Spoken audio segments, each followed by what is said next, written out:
వనసలిపురంలో officers colony Hayath Nagar పలు ప్రాంతాల్లో Hydraa commissioner ఏవి రంగనాథ్ పర్యటించారు. ఆఫీసర్స్ కాలనీ లేఅవుట్ లోని కమ్యూనిటీ హాల్ కోసం ఓపెన్ స్పేస్ వదిలిన 400 గజాల స్థలాన్ని కబ్జా చేసి భారీ నిర్మాణం చేపడుతూ ఉండగా కాలనీ అసోసియేషన్ సభ్యులు ఫిర్యాదుతో ఈ రోజు ఏవి రంగనాథ్ పరిశీలించడం జరిగింది. ఆ బిల్డింగ్ కి ఇచ్చిన అనుమతులు రద్దు చేసి కూల్చివేయాలని మున్సిపల్ అధికారులకు ఆదేశాలు జారీ చేశారు కమిషనర్ రంగనాథ్. అనంతరం ఆంధ్రకేసరి నగర్లోని బతుకమ్మ కుంట వద్ద అక్రమ నిర్మాణాలను మరియు హయత్ నగర్లోని హత్తిగూడ చెరువు కబ్జాను పరిశీలించి చర్యలు తీసుకుంటామని చెప్పారు రంగనాథ్.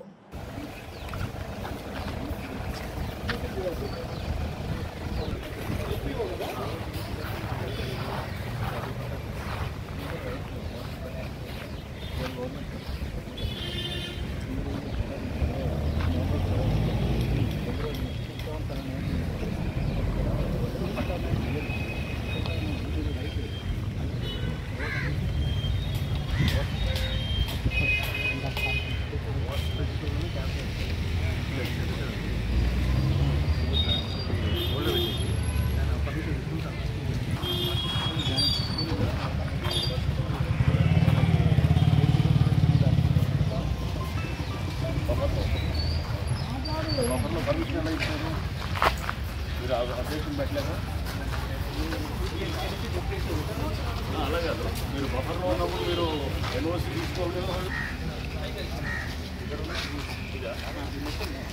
ఇవన్నీ ఇప్పుడు కన్స్ట్రక్షన్స్ అవుతున్నాయి కదా.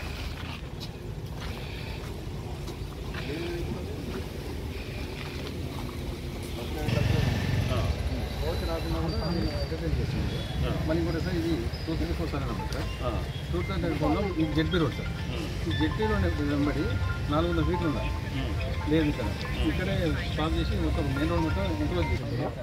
ఫస్ట్ పక్కన ఇది అయిందా పోటీ ఎప్పుడైంది? ఇది 7 సార్ నెంబర్ కూడా ఇది కూడా చేయలేదు. 7 సర్వే నెంబర్ చేస్తారు అంటే జాయింట్ సర్వే చేయాలి. అది కూడా సార్ వీళ్ళకి రైట్ లేదని హైకోర్టు ఆర్డర్ ఇచ్చారు. Interim Director Response Number 3, the Revenue Division Officer, to dispose of the reputation of the petitioner dated seeking implementation of the order of Joint Collector in appeal numbers by issuing notice to the petitioner responsible for and all concerned for a period of 2 months. మనకి ఇప్పుడు HMDA వాళ్ళు work చేస్తున్నారు. Plus అన్ని data తీసుకుంటారు. అంటే ఇది మన historical data, అంటే ఈ రోజుతో ఉన్నదానే కాకుండా గతంలో చెరువు ఎలా ఉండింది అవన్నీ కూడా తీసుకొని చేస్తారు. రవీన్ కుమార్ సార్ నేను ఉన్నప్పుడు అక్కడ ఒక గోడగా ఒకటి ఇప్పుడు నాలా అనే దాన్ని ఆక్యుపై చేయడం, దాన్ని అది తీసేశారు. అది ఎవరు చేశారో వాళ్ళ మీద కేసు పెట్టాలి. అది ఒకసారి తీసుకొని వాళ్ళ మీద కేసు పెట్టేటట్టు చేయాలి లోకల్ పోలీస్ స్టేషన్. ఓకే, మన దగ్గర రేపు పోలీస్ స్టేషన్ క్రియేట్ అయితే ఆటోమేటిక్గా దొరుకుతుంది.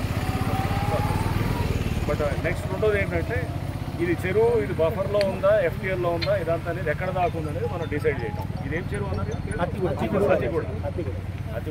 రైట్. ఇది కూడా మేము చెక్ చేస్తాం.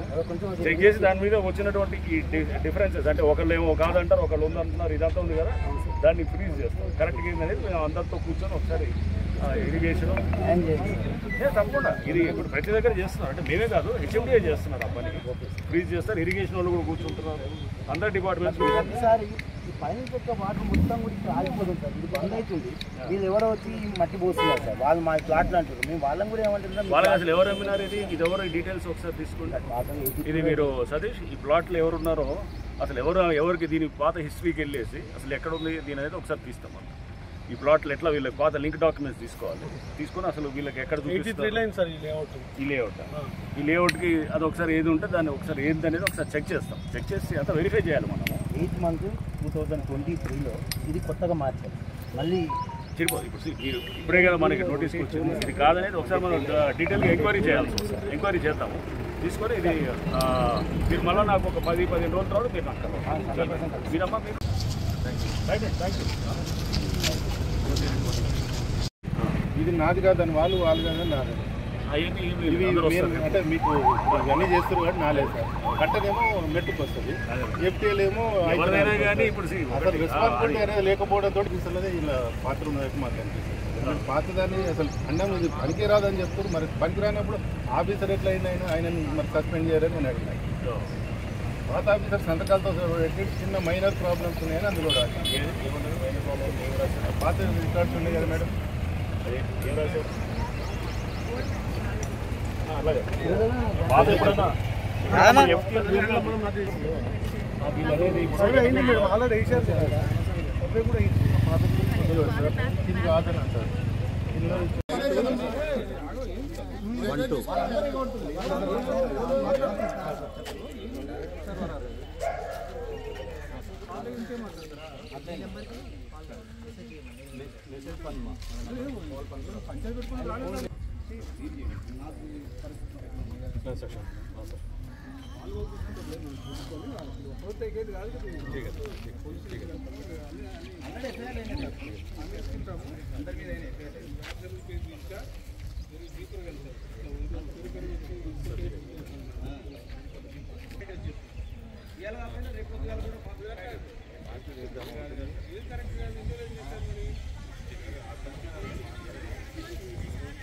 పోయింది ఎవరు అనే విషయం కూడా తెలియకుండా మాట్లాడే స్టేజ్లో మేము లేము. ఇంత చదువుకున్నాం, వాళ్ళు చదువుకున్నా చెప్పుడు ఇవన్నీ మమ్మల్ని బాధ పెడుతున్నారు, చాలా బాధ పెడుతున్నారు మానసికంగా. ఏదో పని చేసుకు పోతేనే వీడియో తీసుకుంటాడు, వస్తువుతోనే వీడియో తీసుకుంటాడు. సార్ మా వస్తువు పైసలు పెట్టుకుంటున్నాం సార్, మాకు బాధ ఉంటుందా సార్? మీరు ఒకసారి మా ప్లేస్లోకి వచ్చి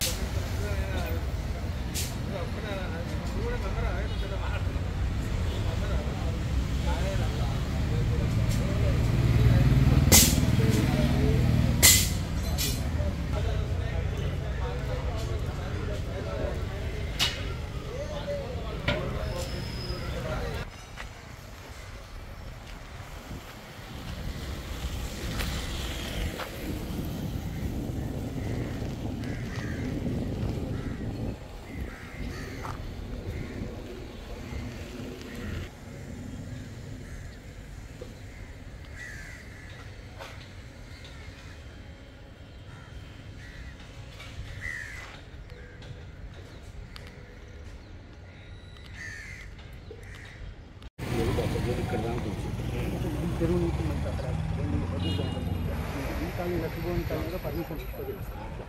ఇప్పుడు ఇది అయిపోయినాక ఏమైందంటే నాలా ఎక్కడ ఉంది దీంట్లో? ఇది సార్ నాలా ఇది 30 ఫీట్లు ఈ ఇది రోడ్లో రోడ్లో వస్తుంది. ఇప్పుడు చెరువు ఇప్పుడు బఫర్ ఇటు దాకా వస్తుందా? వాళ్ళదే అయితే కాదు, నువ్వు ఎక్కువ మళ్ళీ తెలివి చూపిస్తుంది అదేనా? వాళ్ళదే అది. ఎందుకంటే అది కమ్యూనిటీ పర్పస్. దీంట్లో రిజిస్ట్రేషన్లో క్లియర్గా ఉన్నది. వాడు ఎవడో ఏంటంటే దీన్ని ఎవడో మొత్తానికి అసోసియేషన్ వాళ్ళు దాంట్లో ఎవడో ఉంటాడు, ఒకళ్ళిద్దరు ఉంటారు, డబ్బు కాసపడ్డాడు, వాడెవడో స్వార్థపరుడు ఎవడో వాడేం చేసినాడు, వాడు వచ్చేసి అతి తెలివి చూపించి దాన్ని ఎవరికో రిజిస్టర్ చేశాడు. ఆ చేసినోడు ఎవడు ఇట్లా రిజిస్టర్ చేసినాడు, అది కూడా ఎన్నో వస్తాయి చెకింగ్. ఇప్పుడు దీనికి పర్మిషన్ ఇచ్చారా? ఎవరు ఇచ్చారు? జిహెచ్ఎంసీ వాళ్ళు ఉన్నారు. ఎన్నో కంప్లైంట్ పెట్టారు. టౌన్ ప్లానింగ్ ఎట్లా ఇస్తారు కంప్లైంట్? పర్మిషన్ చెక్ చేసుకోలేదా? డాక్యుమెంట్ ఉంది, దట్ ఈస్ ఎ కామన్. ఇది లేఅవుట్లో మీకు తెలుసు కదా, Hydraa scope extends to public open spaces in all the layouts. అదేనా? సో మా చెరువుల మీద ఎట్లా అయితే ఉంటుందో, పార్కుల మీద ఎలా ఉంటుందో, నాలాస్ మీద ఎలా ఉంటుందో, మా power extends to all the layouts open spaces. So this is an open space. 3940 is an open space that is meant for common use, not for any individual person. So it is not sold to any individual. Correct? So that's meant for common purpose. Common purpose has to be utilized for the public. So then how is the permission given?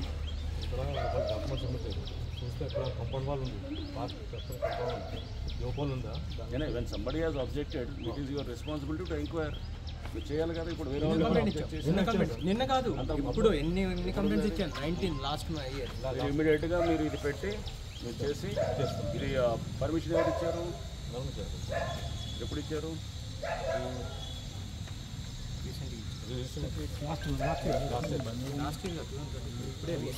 అందరు కూడా వచ్చి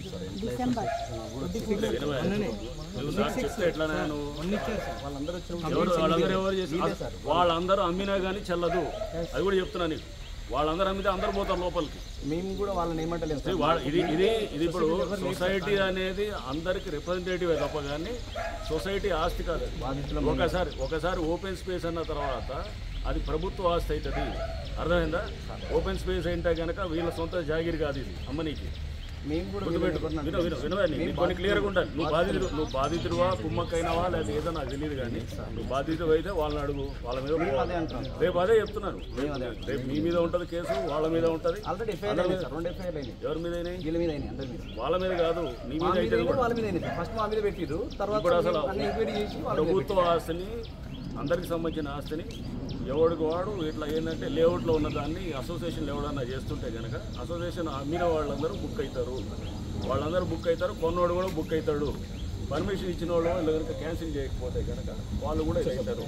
so cancel చేసే ముందు నేను చెప్తాను ఏం చేయాలో కూడా మీకు చెప్తాను సార్. ఎందుకంటే మీరు వాళ్ళని అంతా అలర్ట్ చేసి మళ్ళీ ఇదంతా మనం జనరల్గా డ్రామాలు చేస్తాం కదా, ఆ డ్రామాలు ఉండదు. అర్థమైందా? సో అది చెప్తాను ఏం చేయాలి.